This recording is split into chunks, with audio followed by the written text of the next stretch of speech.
தூது போனார் இல்லையா, போன உடனே இந்த துரியோதனன் ஒரு ஏற்பாடு பண்ணி வச்சிருக்கான். நிறைய கீழே ஒரு பெரிய பிட்டு மாதிரி பண்ணி அது மேல ஒரு கார்பெட் எல்லாம் போட்டு கீழே மல்லர்கள் எல்லாம் WWF சாம்பியனா நின்று இருக்கா. அந்த வே புரோட்டீன் 6 அந்த 6 பேக் அது இதெல்லாம் வச்சு ஜம்முன்னு இருக்கா.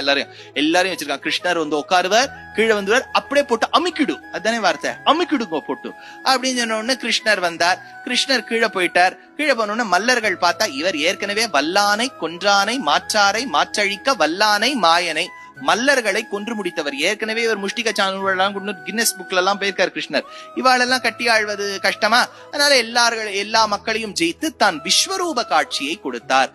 மடித்த காலோடு தானே பாண்டவதூதன் தூதனா வந்திருக்கேன்னு இளக்காரமா நினைச்சுடாதே, பஞ்சவர்களுக்காக நான் விஸ்வரூபமும் எடுப்பேன் என்கின்ற கோலத்தில் பாண்டவதூதர் வந்தார் இருந்தார் இல்லையா, அதே கோலத்துல இந்த திருப்பாடகம் திவ்யதேசத்துல இருப்பார்.